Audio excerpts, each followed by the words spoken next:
ચાંસદ ગામથી પ્રવાસી ફેલેમિંગો પક્ષી ઇજાગ્રસ્ત હાલતમાં મળી આવ્યું. પ્રાણી જીવરક્ષક સંસ્થા દ્વારા સારવાર આપી વન વિભાગને સોંપ્યું.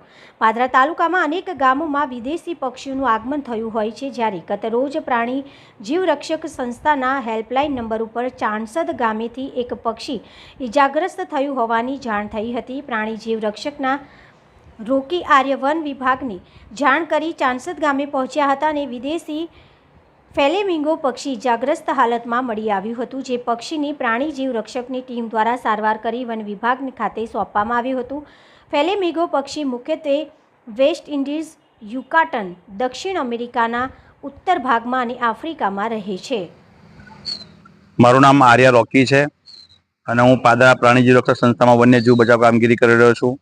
આજ રોજ જણાવીએ છીએ કે ગત રાત્રે અમને એક હેલ્પલાઇન નંબર પર કોલ આવ્યો હતો કે એક પક્ષી ઘાયલ હાલતમાં છે.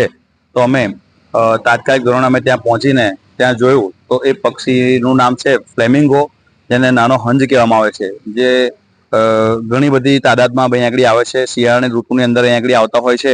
અહીંયા આગળ કચ્છ જેવા વિસ્તાર છે, નળ સરોવર છે, ત્યાં આગળ પોતાના ઈંડા મૂકવા માટે આવે છે ત્યાં આગળ, અને ખૂબ મોટા પ્રમાણમાં જોવા મળતા હોય છે. અને વિદેશી પક્ષી પણ કહેવામાં આવે છે. પણ અમને ઘાયલ હાલતમાં જોવા મળ્યું. અમે પાદરા આરએફઓ સાહેબશ્રીને જાણ કરી અને તે પક્ષીને સહી સલામત રેસ્ક્યુ કરી પાદરા વન વિભાગે જમા કરાવી દેલ છે. આ કોલ તમને કઈ જગ્યાએથી આવ્યો? અમને ચાંસદ ગામેથી આ કોલ આવ્યો હતો. ચાંસદ ગામ છે, ત્યાં આગળ એક રોડ સાહેબમાં એક ગંદુ બધું પડ્યું છે ત્યાં આગળ. તો એ જગ્યા પર બધું ઘાસ ને બધું પડ્યું હતું. ત્યાં આગળ એક જગ્યા પર સ્થિર ત્યાં બેસી રહેલું.